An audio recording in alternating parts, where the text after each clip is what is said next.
Hello, my name is Jeff Michael, and I serve as director of UNC Charlotte's Urban Institute. It's my pleasure to welcome you to the first in a five-part series of webinars leading up to our signature annual event in November, the Schul Forum. The theme of this year's forum is economic mobility, a topic that's been at the forefront of our community's consciousness since a 2014 Harvard study ranked Charlotte 50th out of 50 in upward mobility nationwide. Thanks to the leadership of our friends at the Foundation for the Carolinas, Leading on Opportunity, and numerous other partners, the Institute has been part of a community-wide effort to better understand the challenges we face in improving upward mobility. Our role has been that of a research partner, not only looking at the historical conditions that led to our community's poor ranking, but also at some of the policy solutions that might be the key to building a more equitable and promising future. So it's in the spirit of this partnership that we take a closer look at some of those policy solutions through this year's Schul Forum. The forum was established in 2019 with an endowed gift from two longtime supporters of the university, alumnus Marianne Schul and her husband Norm, who served as the Urban Institute's founding director in 1969. Marianne and Norm have long believed in the Institute's power to bring the Charlotte region together in dialogue around important policy issues, especially when that dialogue is informed by trusted research taking place here at UNC Charlotte. And that brings us to our second sponsor of these Schul Conversations. In 2019, the Gambrell Foundation in Charlotte made a multi-year commitment to support research at the Urban Institute focused on the issue of economic mobility.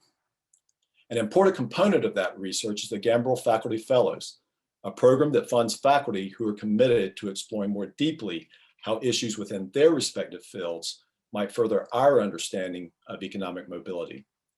With these online forums, we're pleased to begin introducing you to some of their work. Today's topic is affordable housing.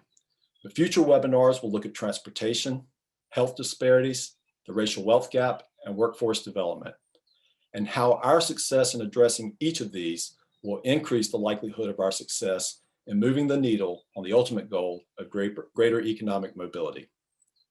And now it's my pleasure to introduce you to our moderator for today's panel, Dr. Lori Thomas. Dr. Thomas serves as the Urban Institute's Director of Research and Faculty Engagement, as well as Director of our Institute for Social Capital, an integrated community data system that's playing a central role in our research around these issues. An Associate Professor of Social Work, Dr. Thomas's research is informed by over 15 years of practice experience in affordable housing, community development, and homelessness. Lori, I turn it over to you.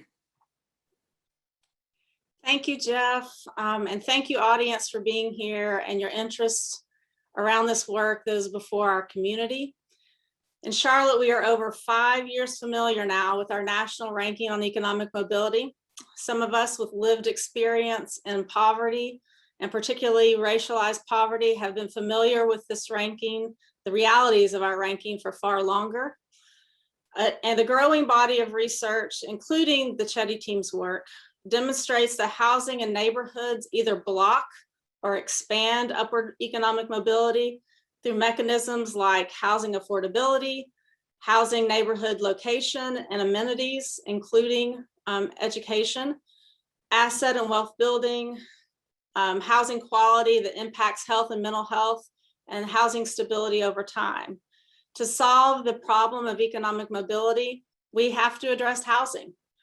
We've also perhaps, unless we have lived experience, become really desensitized to the sheer number of units we need in Charlotte-Mecklenburg to ensure that every resident has access to housing that is affordable for their income. So let's just remind ourselves of what is before us. We are short over 23,000 units of housing that is affordable and available to our lower income households, or those making about $15,000 or a full-time minimum wage job. If we take a broader look at that shortage to the metropolitan statistical area, that number nearly doubles to a shortage of over 40,000. We know that nearly all renter households earning about $15,000 spend more than 30%, and most spend more than 50% of their income on housing, and that the number of cost-burdened renters is growing fast among even moderate income households. We know that all of this pushes people into homelessness, and that currently, right now, over 3,000 people are experiencing literal homelessness in Charlotte-Mecklenburg. And we also know that's likely an undercount. We also know that wages are not keeping pace with the cost of land, the cost of housing, the cost of living. You need to work 113 hours a week at minimum wage in Charlotte to afford a 2-bedroom apartment. So I want to approach these kind of staggering numbers today that we all too often take for granted with a due amount of reverence. The numbers are people and families and children who must navigate a fragmented system to face a system math that will not add up for them. I also want to acknowledge that we cannot approach solutions to housing or economic mobility without addressing both immediate and underlying causes, particularly the role of systemic racism and the ideology of white supremacy that created and in many race-neutral ways sustains the housing math that just adds up better if you look like me. Our 3 guests are going to help us dive a lot deeper into these issues.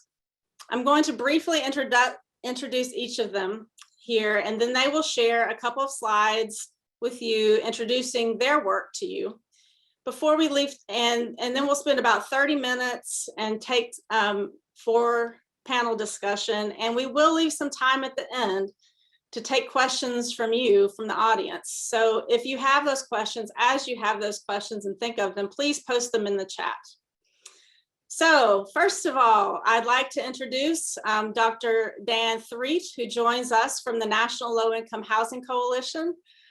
The coalition is a national advocacy organization that works to create public policy that ensures that people with the lowest incomes in the US have affordable and decent homes. Dan is a research analyst at the coalition. Welcome to Charlotte, Dan. We hope you can visit us at some point in person. Next, Mr. Taiwo Jayoba needs little introduction to many of us in the audience. Taiwo is an assistant city manager and the director of planning, design, and development for the city of Charlotte. He has served in previous transportation and planning leadership roles in California and Michigan. Welcome, Taiwo. And finally, Dr. Tom Mayok is an associate professor of economics at the UNC Charlotte Belk School of Business. Tom's body of work spans a number of related topics, including the relationship between school segregation and housing stock, the mortgage crisis, and disparate financial returns to home ownership. Tom and his colleague, Dr. Kelly Vosters, were named in the inaugural cohort of the Gambrell Faculty Fellows. As Jeff said, a program here at the Urban Institute to support community engaged scholarship around economic mobility. Thanks for being here, Tom. So let's get started. Dan, as a guest to Virtual Charlotte, why don't you get us started, and then Taiwo and Tom, you can follow with your slides. Dan? Thanks, Lori. I want to thank you, Jeff, and the UNC Charlotte Urban Institute for the invitation. The topic of housing affordability and economic mobility is central to our work at the National Low Income Housing Coalition, because when families aren't burdened by excessive housing costs, they're healthier, they're less stressed, they're better able to make investments in the future. Unfortunately, across the country, in every state and major metropolitan area, there is a severe shortage of affordable and available homes for the lowest income renters. There are many ways to measure affordability. And what I mean when I say here that a home is affordable to a certain household is that the total housing costs are 30% or less of their income. Now, that's not a perfect measure, but it's a good heuristic. Analysis of the sheer number of affordable units in an area needs to be supplemented with recognition that in the private market, higher income renters are free to occupy lower priced homes. So we also need to care about availability, whether the lowest income renters are actually able to occupy the homes that are affordable to them. And each year we perform this analysis in our gap report. There's a lot of information in this first slide, but I just want to highlight a few points here. The solid columns are numbers of renter households in millions at different income levels. The dashed columns are the incremental increase in the number of affordable and available homes at or below that income level for renters. On the far left, you can see that there are approximately 10.8 million renter homes in this country that have extremely low incomes. That's a household income at or below 30% of area median income or the poverty guideline. That's about a fourth of all renters nationwide. For this group, there are only 4 million homes that are affordable and available, leaving a gap of about 6.8 million homes. Another way of putting that is to say that there are only 37 affordable and available homes for every 100 extremely low income renter households. We can also look at housing unaffordability through the lens of wages, as we do in our Out of Reach report. And you can see this on the next slide, which displays a map showing the 2-bedroom housing wage, essentially what someone would need to earn per hour if they worked full-time to be able to afford a modest 2-bedroom apartment at the fair market rent in their area. You can see that it varies across the country here, this in the state averages, from about $14.19 an hour in Arkansas up to $38.76 an hour in Hawaii. While the housing wage is lower in some areas, we generally find that wages are lower in those areas as well. So for instance, the average renter wage in Arkansas last year was just $13.92 an hour. While there is variation, the problems for extremely low income and very low income renters are ubiquitous across the country, and the Charlotte metro area is no exception. In our last analysis, we found that there was a shortage of about 42,000 affordable and available homes for extremely low income renters in the metro area. I think Lori alluded to this a moment ago. 68% of extremely low income renters in the Charlotte metro spend more than half of their income on housing. So the renters who are in greatest need of better economic opportunities are also most likely to struggle to find affordable homes. I'll leave that there. Thank you very much, Dan. And once again, thank you very much, Jeff and Lori, for inviting me to this. Frankly speaking, the comprehensive plan that we developed was in response to some of the things that Dan just actually shared. I have a few slides to share with you as well. And it's got 10 goals in it. And the second and third goals actually are about neighborhood diversity and inclusion, as well as housing access for all. And in response to the fact that we know that we have a shortage of housing, we believe that we need to definitely take a good look at our land use and zoning regulations, how they have prevented, the delivery of the types of housing stock that will not only be available but accessible to workforce and low-income residents of Charlotte. And that largely was in response to what Dan just shared with us. Next slide is really where we broke it down into exactly what it looks like in the comprehensive plan. This is to allow duplexes and triplex housing units on every lot, where today we allow single-family lot, which is roughly about 80% of our land area, where we actually have single-family housing. Hence the reason why housing continues to be out of the reach of so many, and also definitely very expensive, even for some people who are earning over the area median income, which is about $79,100. And in the next slide, you'll see how it works. It's a lot of people have expressed concerns, obviously, that this is going to ruin the character of the neighborhood, and this is definitely going to change the way of life of our society. But the fact is that it doesn't necessarily do that, especially if you look on the next slide, you'll see that we have them today. We've been building them since the 1950s. I deliberately wanted to share with us the older pictures, but if you drive on our city streets today, you actually see newer ones. But the fact is that historically, we have had them. But since the 1950s, the missing middle pretty much became missing in American land use planning and zoning history. And we don't build enough of them because they are limited to different corner lots. But the fact is that all through the city, we have them today, and they have not ruined the character of our communities, of our neighborhoods. They have not contributed, as people will say, to huge increase in traffic congestion or the destruction of our neighborhoods. And so this is something that we really need to keep in mind. And the next slide is that Housing diversity is very important. We have a housing crisis. That much is very clear from what Dan shared with us. But we also have an economic mobility crisis, and both of them are connected together. There are people who will say that the equation is that density does not equal affordability, but that's the wrong equation. The right equation is density, diversity, and affordability are very important because we need all of them.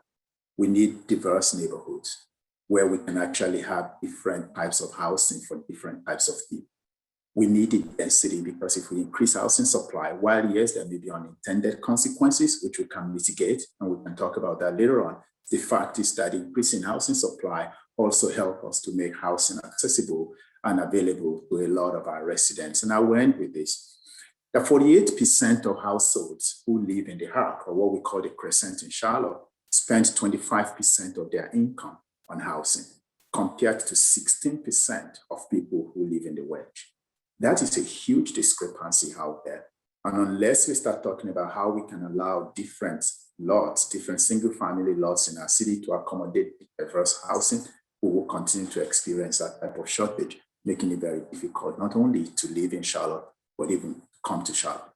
Thank you.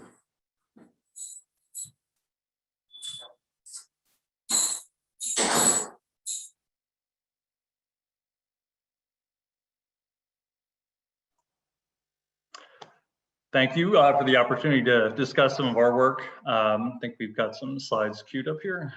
There we go. So I'm just going to talk briefly about some of the work that Kelly Vosters and I have been doing as a part of the Gambrell Fellows program. And what we're looking at is really the impact of, next slide, please, a very specific type of housing unit on the access to high quality schools. So just in terms of how we became interested in the project, in most of the US, as well as North Carolina, we still have a kind of traditional neighborhood school system where you live determines which schools you go to. And if you just look nationwide, traditionally getting into the kind of top ranked public schools, almost you had to purchase a house to get into some of these school zones. There's virtually no rental housing. Then following the Great Recession, we had this big change where initially we had large investors that would come into these neighborhoods and turn what started as the foreclosed homes into single family rentals. Then after they kind of ran out of these, today we're even seeing these large builders actually constructing entire neighborhoods of single family rentals.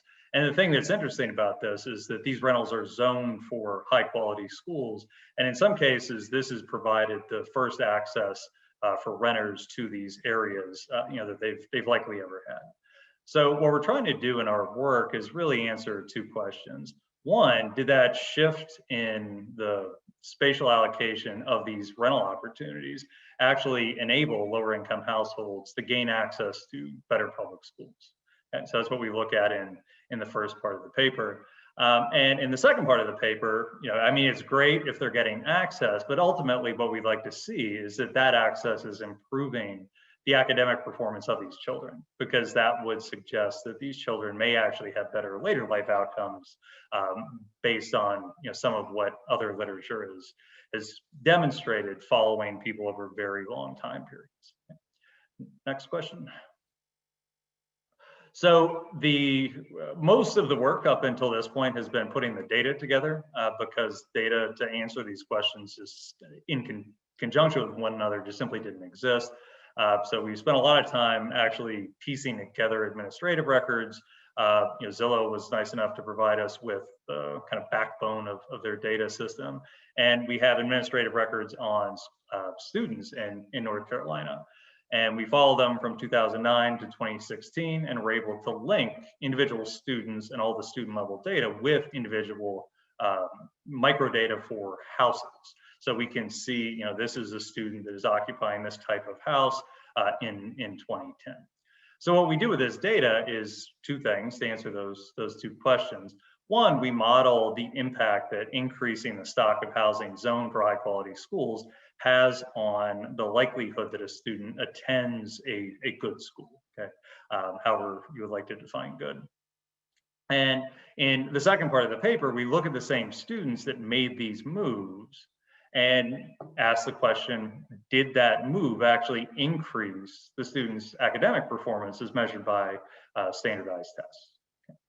Next slide.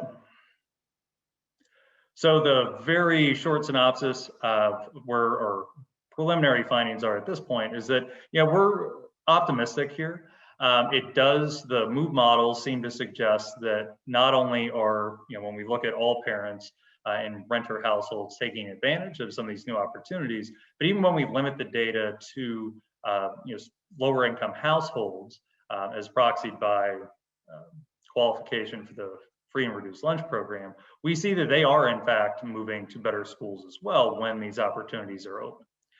And we also have positive results on the achievement models in the sense that, we do see that when these students are making these moves to higher performing schools, they're getting an increase in their test scores. And that wasn't a foregone conclusion because previous work had demonstrated that there can be pretty significant disruption effects associated with students moving schools. So we view these as positive preliminary results.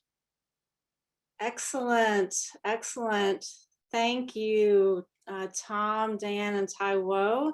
And I think everybody will join me right now as we dig into conversation. Tom, I'm mindful that today is the 50th anniversary of the Swan decision and how pending decisions made in the last 20 years, the nature of your research might be very different given that. But obviously we are approaching this topic today from a number of different places.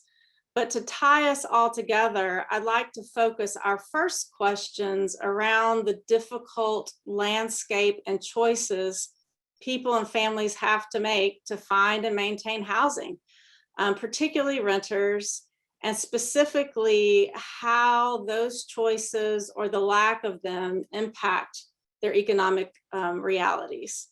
So let's start with Dan. Returning to the content of your slides, Dan, can you talk more about what those numbers mean for families and the choices they have to make and the immediate and longer term impacts of those difficult choices, particularly around economic mobility? Certainly. You're right to say that it's one thing to note that 87% of extremely low income renters in Charlotte are housing cost burden, spending 30% of their income or more on housing. And it's another to translate that into what that means for those families in concrete terms. I think there are a couple of ways to unpack that.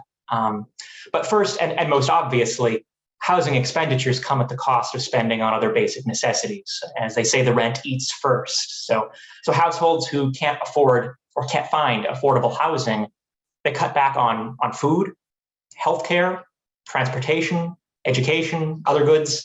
And those cutbacks can have harmful short and long-term consequences for those households.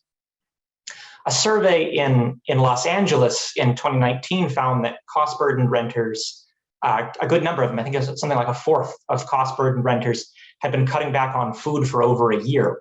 And the Joint Center for Housing Studies at Harvard, when they've looked at this, they've tried to estimate just how much cost-burdened households have to cut back on other basic necessities by using the Consumer Expenditure Survey. I think in one of their more recent estimates, they estimated that severely housing cost-burdened households, that is those who spend more than half of their income on rent, spend 37% less on food, 77% less on healthcare, and 60% less on transportation. Families in the bottom expenditure quartile, they spent just 55% of what USDA recommended as the bare minimum for a food plan. So obviously those things have a cumulative impact on families. In addition to being just a gross injustice in itself, poor nutrition can show up in lowered productivity for adults, lower academic performance for children, more sick days needed. An inability to spend more on transportation may mean that families have to give up on job opportunities. More money spent on housing comes at the cost of investments in education in enrichment activities, further training for adults. And less money for healthcare means skipping preventative care, which can lead to injuries that interfere with the ability to work. So families who are so cost burdened are more likely to be experiencing housing instability. That is, being unable to pay if there's an emergency or a slight disruption in income, being forced to move. And there's a body of research that shows that there's a connection between housing instability and worse mental health. I think another important aspect of this is that a severe shortage of affordable and available housing means that the lowest income families have fewer choices about where to live. So when there is a shortage of affordable and available homes, the lowest income renters may be forced into substandard housing. A number of housing quality issues don't show up in federal reports, but may have a detrimental impact on health, like mold, exposed wiring, broken windows. That can have long-term consequences on physical health, which, setting aside the reasons why that's objectionable in itself, also has consequences for economic mobility and work opportunities. Finally, the shortage of affordable and available homes often in practice means that families have fewer choices about which neighborhoods to live in and have little option but to rent in historically disinvested, higher poverty areas where they and their children have poorer access to economic opportunities. I think from the conversations I've had with you all that many members of the audience here will be intimately familiar with the research produced by Raj Chetty's work, which shows that moving to neighborhoods with less concentrated poverty, less racial segregation, better schools, and lower crime rates has an impact on children's future income as adults. The lack of affordable options in advantaged neighborhoods forecloses that possibility for most of the lowest income renters. There's been other research in recent years that shows that even without this aspect of geographic mobility, assistance that helps families afford their homes may increase future economic opportunities for their children. So one study in 2018 found that other things held equal, each additional year in public housing or on the housing voucher program raised lifetime earnings for children. And the authors inferred from that because housing assistance relaxed some of the budget constraints for those families, parents were better able to devote more time and resources to their children's education. So I think those are some of the ways in which housing on affordability has a direct impact both on well-being and on economic mobility. Yeah, thanks, Dan. And it's your answer is just such a reminder of this is not a siloed issue. It touches every aspect of a family's well-being and being. One of those choices that families face, or one of the choices they lack, is how their housing choice will impact their children's education, particularly in hyper-segregated neighborhoods and schools. Turning this to Tom, how does your research build on some of what Dan has shared with us? How does your research and other research speak to the connection between limited housing choice and educational pathways to economic mobility? I think one of the things that kind of distinguishes what we're doing is that we're looking at the advantage of putting this kind of neat data together is that we're able to get a very interesting picture about kind of where these students live. And, I was just looking at some of the numbers before. I think now this is going to look different in New York City, I understand this. But in North Carolina, I think it's about 82% of the students in public schools live in single family housing. And if you look at just those that qualify for the free and reduced lunch program, I think that was about 40%. So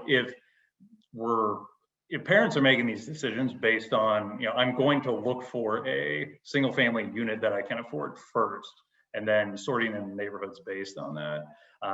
These types of units are going to have a really important impact on, the types of schools that the kids can access. And at least what we're finding so far in the empirical work is that, there is a very strong response to this for both, the higher income folks as well as the lower income students in the sample. So we're thinking about kind of the long-term impacts. Like, we're not able to do this with our data, but others, Chetty and others have had these very, very long following periods, where you do see this kind of increase in academic achievement feed forward into these important later life outcomes like higher incomes and things like this. So what we seem to be trying to trace out in terms of the mechanism is that we have this type of housing that is particularly important for lower income parents with kids that are going to attend public schools, and kind of opening up and adding these units to areas that are zoned for higher quality public schools. It looks like this may actually be one of the ways of potentially increasing opportunity down the line. Great, thanks, Tom.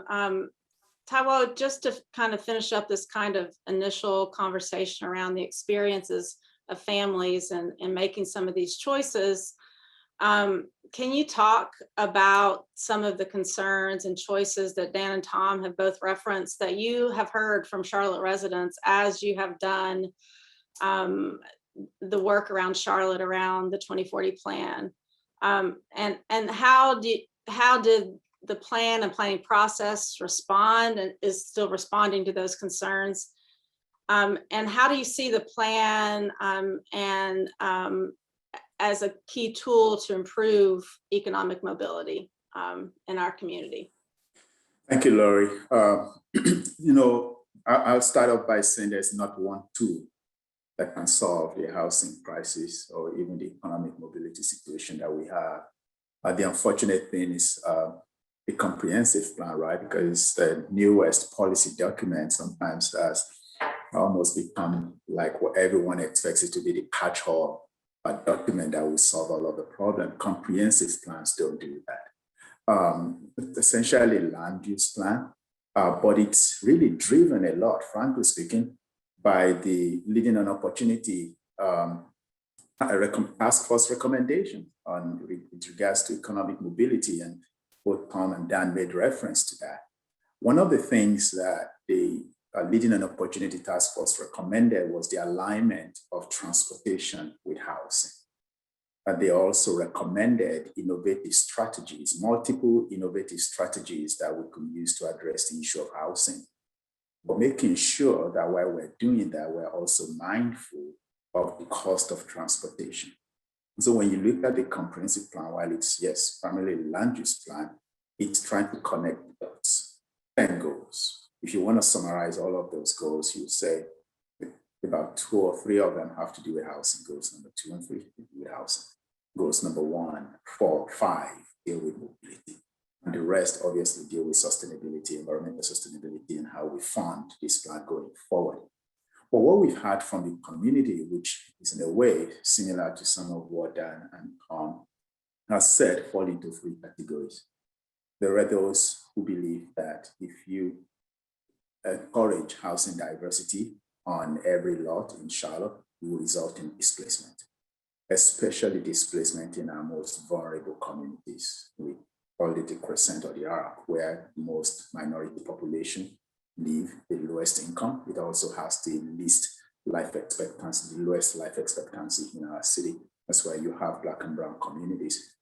Land is cheaper there when you compare that to the Wedge, which is the most expensive piece of real estate between Atlanta and Washington, D.C., right? So the likelihood is that developers are going to go into these vulnerable communities, pick up land, and build for rent rather than for sale, thereby displacing not only Black and brown people, but also minimizing the creation of that path to wealth. I believe there's a legitimate, opposition. I believe that that's very important to address. The second concern we've had is that if you allow triplexes and duplexes and quads in communities that are more affluent, you're going to bring the property values down. I actually had a resident say, why do you want to bring those people to my neighborhood? It's going to impact the value of my community. I'm not an NIMBYs, I'm just saying that. Then the third thing is that it will result in traffic congestion.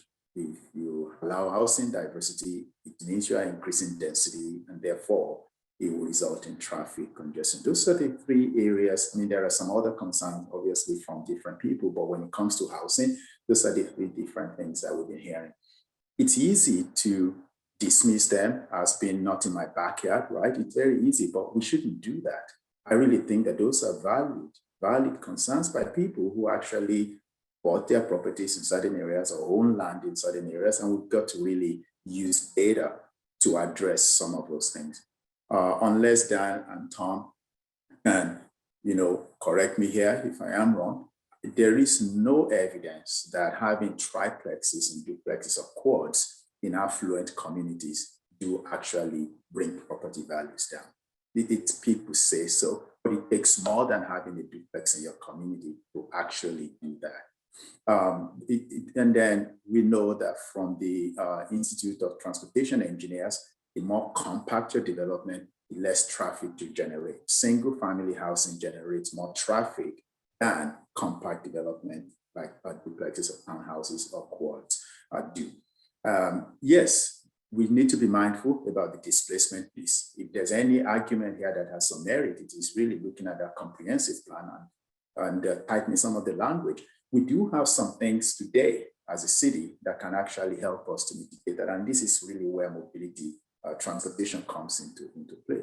We need to invest more in our transportation system. So somebody who is spending so much on their, about 79% of people who will use our transit system today are Black and brown people. That's a huge number. And when you look into that number, you also realize that they are the ones for who transit is a lifeline to them. Unless they have it, they can't go where they need to go. And that impacts how much they spend on rent or even on their mortgage.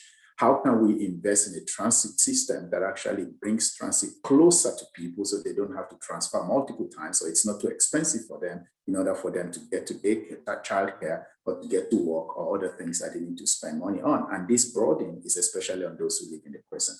So the plan is responding to that as to how can we make sure that we, one of them is by creation of an anti-displacement commission. Austin, Texas did this, Denver did that, and there are some different communities that have done that, and those commissions actually come up with some recommendations that will protect those who live in vulnerable communities against displacement when you invest in those communities. We may not be able to dictate what's for rent or what's for sale, but there are certain things that we have in the comprehensive plan that should incentivize developers to actually make their properties available for sale if they build in some of these communities, so that Black and brown people are not just involuntarily displaced as a result of that. Yeah, thank you, Taiwo, for just digging right into the kind of the controversy that's been on many minds for the past couple of weeks. And I want to kind of stay with that for a little bit. And I want to turn to Tom and then to Dan, and then maybe back to you again, Taiwo, to wrap up those thoughts. But Tom, your work with Kelly Voster's around new availability of rental housing in neighborhoods with high performing schools seems to suggest some possibility and caution that might be informative here. Can you speak a little bit to that? Yeah, sure. So I guess one thing, and maybe this wasn't clear from the slides, but I mean, this appears to not just be kind of a blip on the housing radar. I mean, if you talk to builders, I mean, there's kind of this nationwide push for these types of, I mean, there are developments that are designed to be single family rentals now. That wasn't a thing for a very long time. So this appears to be what is potentially a permanent change in the manner in which the housing market operates. And there are financial reasons for why this is more feasible now than it was 20 years ago or so. So in terms of optimism, if this is a pathway for people to get access for their children to better public schools without necessarily having to get together the money for a down payment or something like that, I mean, I think there's reason to be optimistic about this. Regarding the cautionary point, I mean, I guess the potential downside is that you would need to, these large communities could potentially have a big strain on public school systems, right?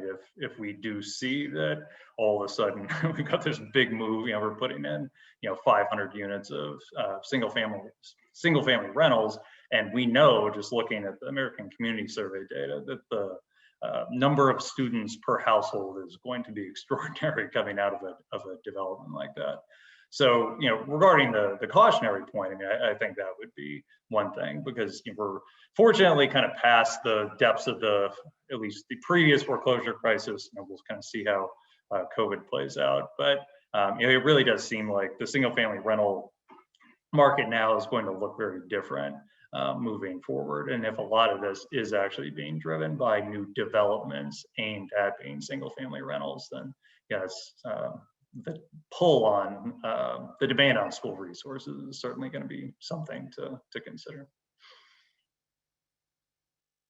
And Tom, maybe speak a little to how this provides opportunities for perhaps more middle income earners and versus lower income earners, and kind of what you've seen so far in your work.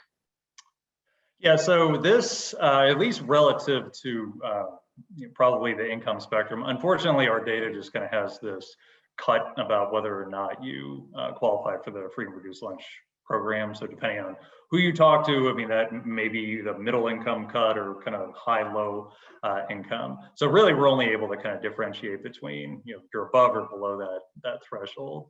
But we do see that there's below that threshold, I think it was, about 40% of the students in our sample are actually in what we're classifying as single family rentals. So this is probably, a little north of the very low income spectrum. We can only kind of speculate on that. But as I mentioned at the onset, when we limit our statistical models to just look at really the behavior and the impact on students that qualify for the free lunch program, we are still seeing these positive effects. So even if you're looking at the fraction of these rentals that are zoned for, the absolute top, quintile of the performance distribution in the state, we're still seeing that has a positive impact on the likelihood that a student that qualifies for the free lunch program moves to such a school. And then subsequently, for the same population, we see that they are still having an increase in their test scores. And that was something that we were very interested in seeing, because, I mean, if you have parents making this move, but maybe it's so disruptive and it looks so different from what your previous school did, I mean, it's not out of the realm of possibility that you could have had a net negative impact on student performance. And there's other studies out there that have kind of focused on that disruption effect. But what we're finding is that on net, even for the students that do qualify for the free lunch program, that we're seeing this positive effect on both households sorting into high performing schools, as well as on the subsequent performance of students on standardized tests. Great, thank you.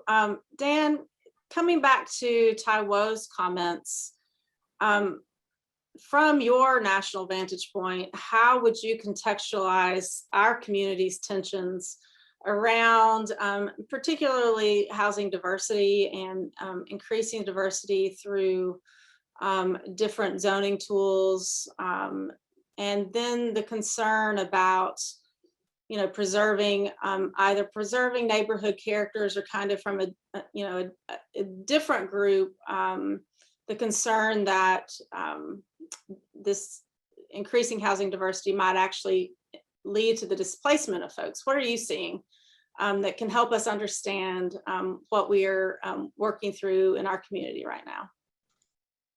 Sure.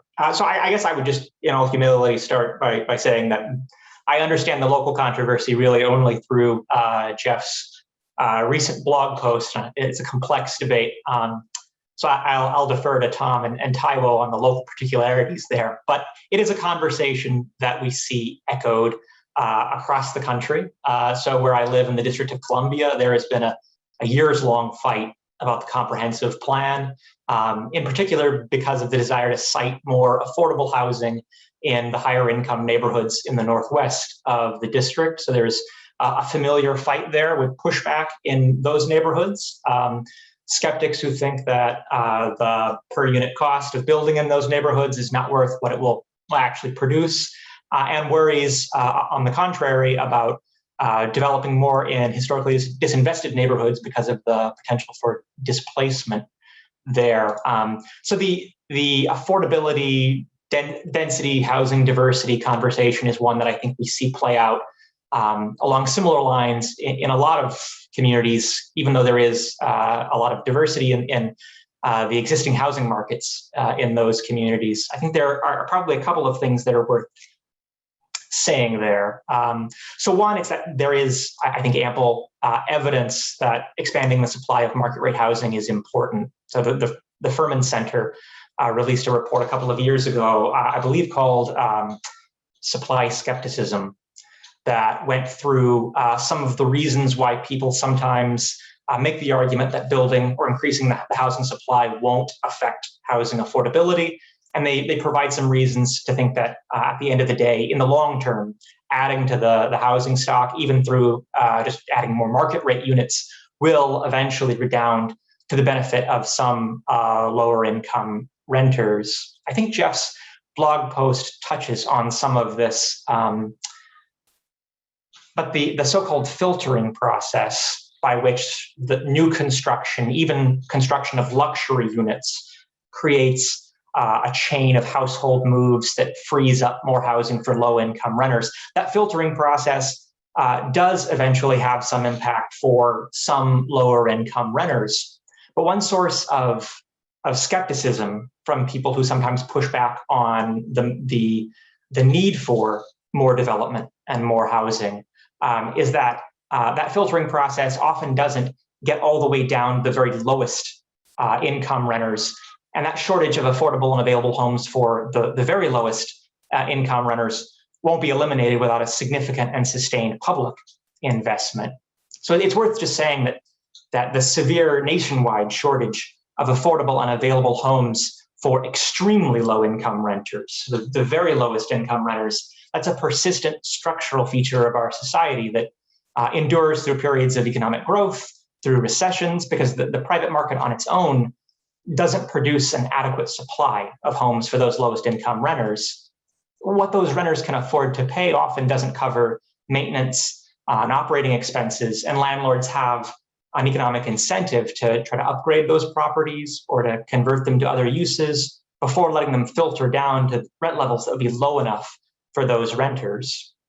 We see during economic downturns that there are some elements of what's called housing market segmentation there as well, so that even when vacancies rise and rents fall in the luxury units, demand can actually increase in the most affordable units as distressed higher income renters seek cheaper options and compete for those most affordable units.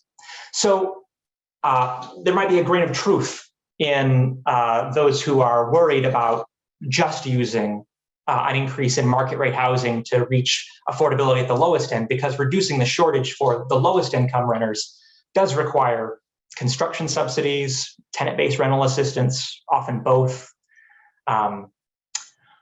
Addressing the problem of displacement, I think, requires thinking about other tools that need to be brought to bear as well. So what Taiwo was saying earlier about why there isn't one solution is absolutely right. And addressing the problem of displacement, I think, requires thinking about the landlord-tenant relationship and renter protections that can help at least renter households remain stably housed. And that can be expanded access to housing assistance policies that are attentive to rapidly rising market rents, that are attentive to variation in asking rents across the metropolitan area. Renter protection policies like just cause eviction policies can help renters have more say over whether they stay in a unit. I know that there is variation in what communities can do by state, but some have found that relatively modest rent stabilization policies have helped at least incumbent tenants. And we're seeing, I think, a number of cities adopt right to counsel during eviction proceedings as a way of giving renters a bit more protection, particularly when the market is heating up and we're seeing development pressure, gentrification pressure. So the National Coalition for a Civil Right to Counsel, I believe, tracks that and has some examples of some cities across the country who are adopting that measure. Great. So, what I certainly hear, and then Taiwo, I'm going to come back to you for a second because I want to give you a chance before we move on to solutions to respond to any additional response you have to some of the community's tensions and concerns. But I'm reminded as we begin to turn our attention towards solutions of the importance of supply, stability, and subsidy, all three together as we move forward. Taiwo, anything else that you would like to share as before we actually turn and on the heels of what Dan has shared around solutions? And that is, thank you. Every city, every community is unique. Solutions that work in some communities may not necessarily work in some other communities. And so as much as Charlotte wants to be create some uniqueness in this space, we've still got to be able to learn from what other communities are doing and understanding that what may work in those other communities may not necessarily work here, but what works within the context of Charlotte. There's a program, I believe, that was part of Raleigh's comprehensive plan, the Neighborhood Conservation Overlay District, which is if 50 or 51% of residents in certain areas sign up to protect their neighborhood from being touched by new development, they can actually do that. Almost operates as a historic district, areas. My issue with that is why Raleigh formed that, like in 2009, and they've had probably about 20 different neighborhoods in Raleigh that have signed up to that. That's roughly about 3.3% of Raleigh's land area. A few years ago, Raleigh started to work on its bus rapid transit and realized to their horror that some of those corridors and areas where they propose to have stations actually fall into those NCOD or Neighborhood Conservation Overlay Districts. But since they already have those districts and those districts cannot expire, it cannot increase density in those districts to support the bus rapid transit stations or corridors. So they are now struggling with justifying funding for that bus rapid transit and may not necessarily have the density to support its ridership eventually because you can't do much in an NCOD area. We've cited that same tool in our comprehensive plan, but we're going to have a little bit of a twist to it. One is that it cannot be in perpetuity. It's got to be able to expire as people move in and move out of neighborhoods. But also, secondly, it should take more than 50% of neighbors to sign up to that, kind of consistent with the historic district, because it can easily be used as a way to keep development out, to keep diversity out, and to keep density out. So that's an example of something that another city did, but we don't necessarily want to do it the same way. I talked about Austin earlier on that had an anti-displacement task force. One of the outcomes of that anti-displacement task force was they were able to include a $450 million funding in the last transit referendum in Austin, which was $7.25 billion. That $450 million recommended by that anti-displacement task force was essentially to protect areas along the future transit corridors from people who live there today from being displaced and existing properties there from being acquired so that they could use it to provide affordable housing. I like the idea of us having an anti-displacement commission in the comprehensive plan for a purpose like that, maybe not necessarily $450 million. But right now, the comprehensive plan talks about reserving 10% of our housing trust fund for home ownership, in vulnerable communities. Maybe the Anti-Displacement Commission will come up and say, what can you do in the future in terms of making sure that anti-displacement is going to require some funding. It's not just going to stop with a policy or some ideas. It's going to have to come with some funding with it. And as we learn from all these other communities, I think we also have to create things that are organic to Charlotte because of our culture and the way we operate. And I think somewhere in between all of those, we may be able to find a solution that could be a model for the entire country, but I believe that this comprehensive plan starts that conversation. Great. I'm mindful of time, and since we've already tiptoed into the world of solutions, I'm going to also allow us to go ahead and go to some questions from the audience, and then I might come back and weave some of those other questions I had for the panel as we proceed through these. But as you've probably been seeing, we've got some really rich questions from the audience. And I just want to go ahead and start to tackle a few of those. And particularly, I see Teddy McDaniel had an early question. Teddy McDaniel, Urban League. What home ownership options exist in the 2040 plan for residents to own in the duplexes or multifamily houses? Building rental units only eliminates the ability for low income residents to ever build wealth. So can you speak to home ownership in the plan? And then Tom, I know you've done some work on home ownership, and Dan, you could add to that as well. So we do have, independent of the plan, we do have some programs at the city today that can actually help with that. And so what we've done is to carry those forward in the plan, such as down payment assistance that the city offers today, especially to low income folks who want to purchase homes. So that's one. I just talked about 10% of housing trust fund being made available for developers who are building in vulnerable communities, especially for home ownership. We also have something that people are not aware of, and that is Mayok County has a program for seniors that as property taxes increase and seniors want to stay in place, there's a program to actually help them stay in place despite what happens to their property taxes. So you do not only displace people by tearing down, sometimes you displace them when your property taxes keep going up and you don't have a consistent source of income, especially with our seniors and home ownership. So that's also in the plan. Another thing that's in the plan is what we're trying to do right now with regards to triplexes and quadruplexes, that when you build them, we will allow you to build them with incentive that at least one of those units should be made available for affordability. But what we've also found is that if triplexes and duplexes form a condo association, you can actually sell those rather than have to rent them. And sometimes that's what's affordable by people who live in vulnerable communities. So there are quite a few ideas. If you read, and I don't want to go into all of that, but if you read goal number 3 in terms of housing access for all, it actually has about 4 or 5 ideas with regards to home ownership. Yeah, Tom, I know that you've done some work on disparate values of home ownership, and maybe you'd like to add some here as well. Yeah, sure. I mean, I guess the only point in the question that I would take some issue with is kind of being the only way to build wealth here.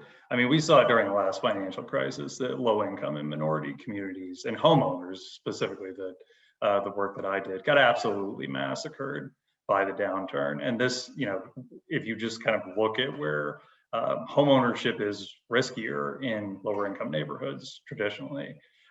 So, I mean, I think, you know, providing the option, if, you know, people view that to be in their best financial interest to buy the house is certainly good. But you know, I would never say that people should be forced into buying a home to get access to a community, because it's risky. Okay, you know, we forget about that when prices are going up, and then, you know, we have, it's even within, you know, prices may be going up nationally, but there's a lot of within nation, within state, within city variation in house prices. And when you actually look at the data, homeownership is much more risky than I think a lot of people are willing to accept when they take that first mortgage. So, yeah. Dan, anything you would like to add on homeownership? Oh, not much. I suppose I definitely agree with everything that Taiwo and Tom said.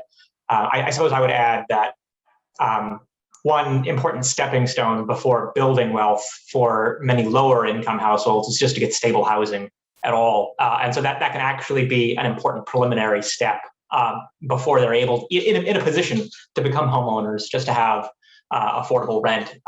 Is one way towards better economic outcomes in the long term for those households.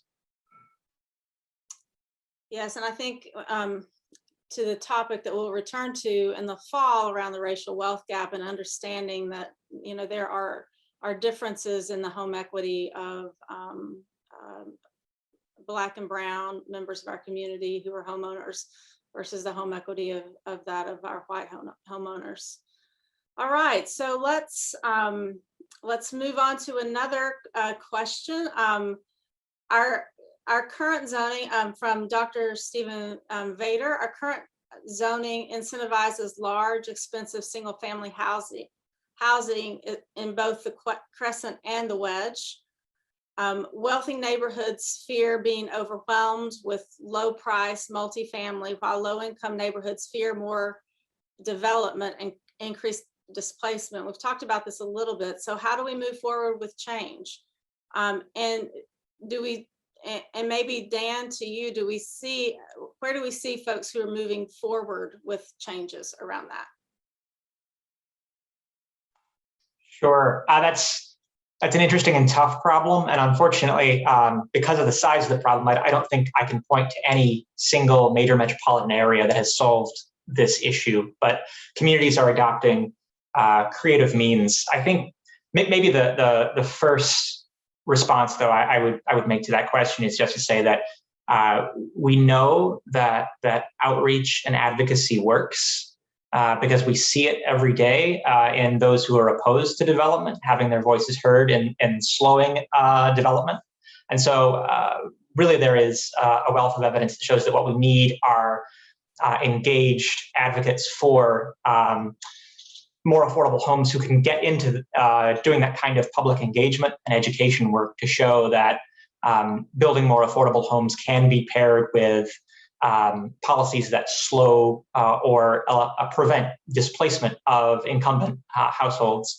So I mentioned earlier, I think that one of the critical tools for anti-displacement work is a suite of policies that help protect the incumbent households. Now, for renters, that might involve assistance with rent or anti-eviction policies. For households, it's going to take for homeowners, it's going to take a different set of tools, some of which I think Taiwo was already mentioning. As far as wealthier neighborhoods resisting the introduction of affordable homes, I think part of that response in communities where that has succeeded is sustained education. So outreach to those communities that shows the research that shows that home values are not threatened by the introduction of affordable housing. But that's a process, and it's one that unfortunately there isn't a simple answer to. Great. Yes, very few simple answers in this work. So let me move on to another, just trying to get in several questions as our time is running out. Market value rental developments. I think this one is from Lawrence Haynes. No, I'm sorry. I'm not quite sure who this one is from. Sorry for not recognizing your name. Market value rental developments are cropping up everywhere in Charlotte. In Noda, where I live, the number has become ridiculous, and developers brush aside concern about affordability. What can communities do, especially since City Council often appears to rubber stamp any development regardless of affordability? All right. Taiwo, you would like to take that one? Yeah, we have a great council. Let me start with that. And they usually are I'll tell you, conversations behind the scenes, they're very passionate about their constituents. And I will tell you that right off the bat. And regardless of what happens in terms of outcome, they push very hard for our residents. So I have to say that first. Secondly is the fact that in the comprehensive plan, we talked about the concept of community benefits agreement, which has also generated some controversy, especially with developers who believe that there is a negative impact on their product. The reason we felt that the comprehensive plan should explore that is because we wanted to create an opportunity for residents to be participatory in the development process. Right now, a lot of residents feel that things are being done to them rather than being done with them. And we know that we cannot make them, but we do believe that if communities and associations are well organized and neighborhood groups are very well organized, they can actually work with developers to actually help them achieve some of their goals. Neighbors want predictability. Developers want the same thing. Neighbors want transparency. Developers want to move quickly forward, regardless of any backroom deal. Time is of essence to them. And so if we can work together, if communities can, I will tell you that the inequity in Charlotte is that well-affluent neighborhoods are very well organized. They know how to have conversations with developers. Communities in Black and brown communities, where most Black and brown people live, are not as organized and sometimes do not really know what they want a developer to do, and sometimes can be taken advantage of. So number one thing is that communities need to get very well organized, regardless of where you live in Charlotte. Enter into conversation with developers. You'll be surprised if I tell you this, that most developers are willing to work with residents to achieve the same goal, because they know that if you support their plan, council is likely going to support it as well. And so that's kind of where I will go with that. And that's the whole idea behind participatory process in the development business. All right, so I see at least a couple more questions, and let's see if we can get to them in these next 5 or 6 minutes. And, digging into some of the details, I think this is from Alina Bartlett. How does the cost of land impact the development of higher density? If high cost of land mixes with high cost of construction, then won't we just get higher cost rentals? In other words, will density really bring down housing costs, and how? So helping folks understand the mechanisms of the way increasing density works. Who would like to take that one?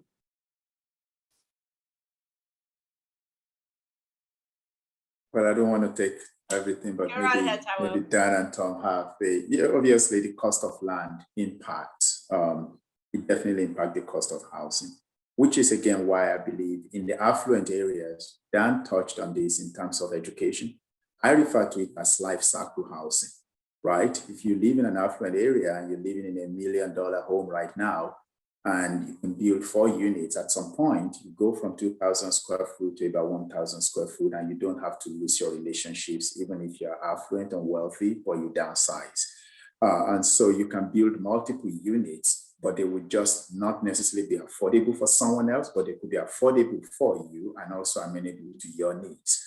And so definitely the cost of housing impacts, the cost of land impacts housing, but you can still build density for a particular price point that people who need it at a particular life cycle can move from a bigger unit to a smaller unit and not have to lose their relationship in the same neighborhood.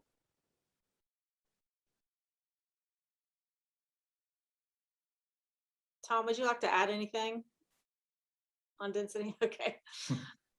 So I'm going to turn this one to Dan. What can be done to increase the availability and acceptance of housing vouchers? Oh, that's a great question, and one that we're centrally focused on at the Coalition right now. In the wake of the pandemic in 2020, we focused a lot of attention on the need for emergency rental assistance, because we saw that there were historically elevated levels of renters who were falling behind. And now that we are in a position to start looking a bit more long-term, I think we are talking a lot more about the need to expand the housing voucher program. Unlike, and this is, I think, something that not everyone knows, your audience might well be intimately acquainted with this, but only 1 in 4 households who are eligible for federal rental assistance actually receive it. It's not an entitlement like some economic security measures like food assistance in this country. And so as a result, we don't have a housing safety net that ratchets up automatically in times of economic crisis. And that's, I think, a strong argument for expanding the voucher program, namely that if we had full funding for the housing voucher program, we'd be much quicker to actually respond in times of crisis. I do think that the voucher program needs to be supplemented with other programs that can make it more effective.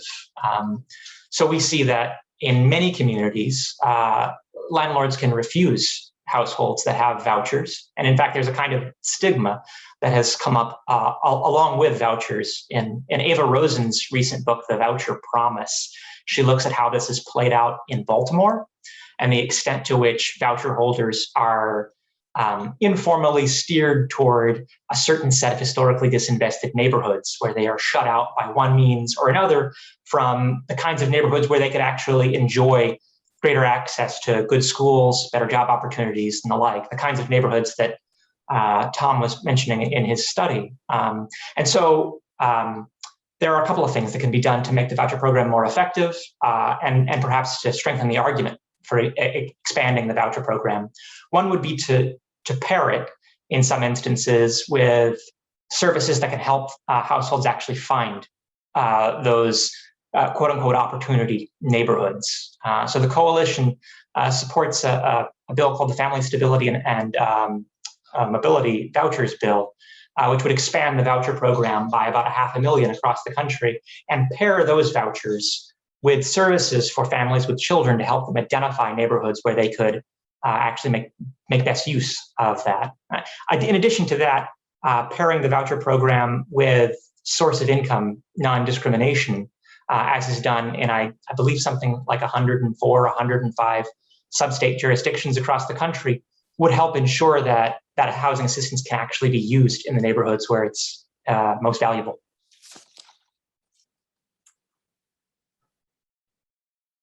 Great. Thank you all so much. There are several really incredible questions that are still in the chat that we just won't be able to get to. We will see if we can work with and a number of comments just to draw folks' attention to the chat, which has been really active as you all have been talking throughout this panel presentation. I just want to thank you all for participating in this first Schul conversation with us. Taiwo, Dan, Tom, I think you've all each brought really unique points and perspectives to this conversation. I am drawn to, Dan, your words as we leave this place about the importance of outreach and advocacy, that it works. And I think as we take that with us, I am mindful that, and even one of the last questions was, how should communities organize to begin conversations with developers? I think that is a great question that we won't really have time to dig into, but that there is precedent and action that does happen as we work together to advocate for the complex changes that we need to see happen.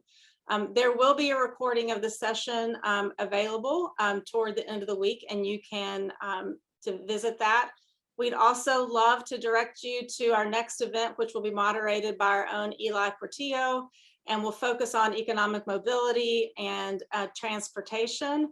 In the meantime, let me just say thank you again to our panelists, and we will see you in May. Thank you all.